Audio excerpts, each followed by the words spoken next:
حضرت عمر فاروق رضی اللہ تعالیٰ عنہ مدینے کی گلی سے گزر رہے ہیں، امیر المومنین ہے، مدینے کی گلی سے گزر رہے ہیں، ایک گھر کے اندر سے بچیوں کے رونے کی آواز آئی، بچیاں رو رہی ہیں، اور بچی اپنی ماں سے کیا کہتی ہے؟ کہتی ہے اماں ابو بکر تو اب انتقال کر گئے، حضرت عمر کا پہلے دن ہے خلافت کا، اب ہمارا کیا بنے گا؟ ابو بکر تو وصال کر گئے۔ حضرت عمر فاروق رضی اللہ تعالیٰ عنہ نے رونے کی آواز سنی، دروازے پہ دستک دی، کہا بیٹو کیا بات ہے؟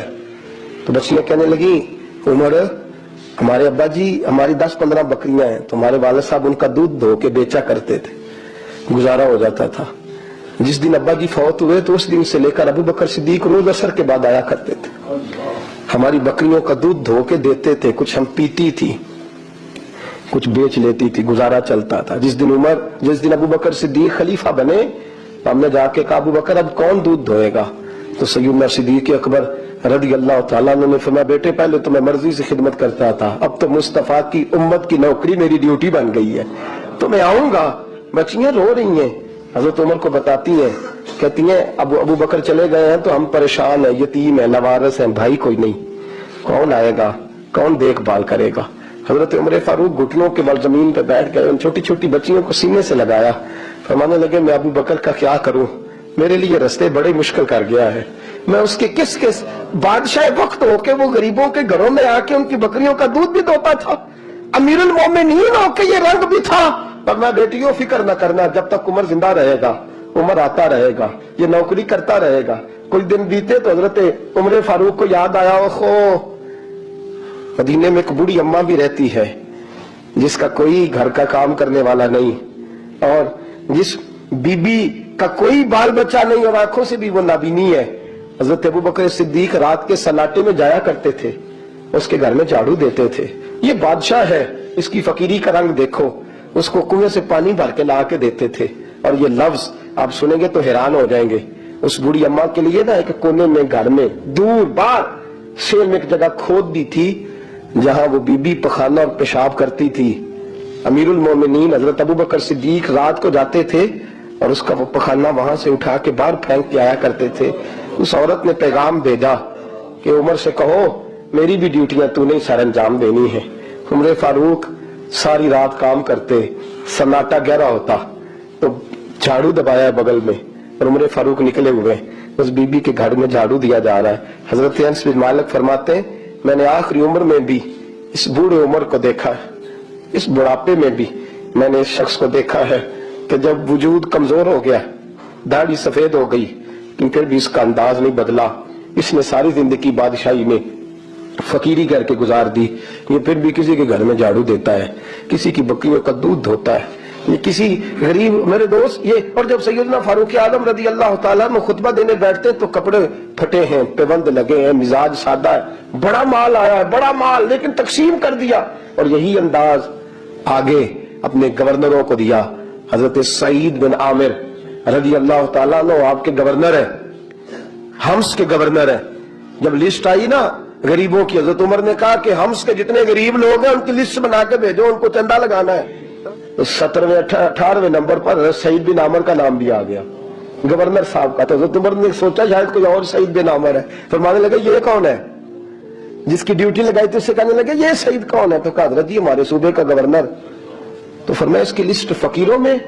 فرمانے لگے پتہ نہیں آپ نے کیا رنگ بھر کے بھیجا ہے، مہینہ مہینہ یہ شخص درختوں کے پتے کھا کے گزارا کر دیتا ہے۔ کہ یہ میں فرشتوں کی کہانیاں نہیں سنا رہا آپ کو، میں آپ کو جنات کی عالم بالا کی باتیں نہیں، اس دھرتی پہ بسنے والے، اس دھرتی پہ وقت گزارنے والے میرے رسول پاک پہ تیار کردہ ہیرو کی باتیں عرض کر رہا ہوں۔ حضرت عمر گئے ایک دفعہ، کہا مجھے بتاؤ تمہارا گورنر کیسا ہے؟ تو حمص کے لوگ کہنے لگے ہمیں اپنے گورنر سے 4 شکایتیں۔ کون کون سی؟ کہ پہلی بات تو یہ ہے کہ گورنر صاحب کو چاہیے فجر کے وقت آئیں، یہ سورج نکل آتا ہے تو باہر آتے ہیں گھر سے، سورج نکل آتا ہے تو آپ کہہ کے تو دیکھیں کسی معمولی سرکاری ملازم سے بھی، پھر آپ دیکھیے آپ کا کیا بنتا ہے۔ کہا یہ سورج نکلتے وقت آتے ہیں۔ دوسری شکایت یہ ہے کہ دن کو ملتے ہیں رات کو نہیں ملتے۔ تیسری شکایت یہ ہے کہ مہینے میں ایک دن ملتے ہی نہیں گورنر صاحب۔ چوتھی شکایت ہے کہ روتے ہیں، کبھی کبھی اتنا روتے ہیں کہ بے ہوش ہو جاتے ہیں۔ حضرت فاروق اعظم نے کھڑا کر لیا، فرمایا سعید تیری شکایات آئی ہیں، کہ حضور حکم۔ فرمایا سنا ہے